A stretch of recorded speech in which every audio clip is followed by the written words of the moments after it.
ginekologia kontsultan egia da, askotan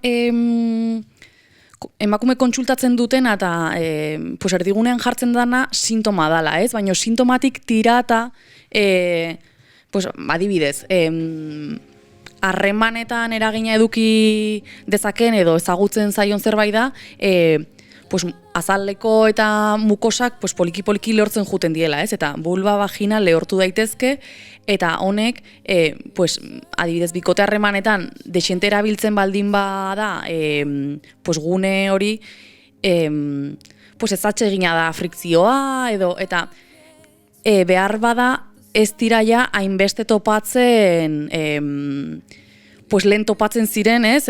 Leku edo... Egoeretan edo. Bai, egoeretan, ez?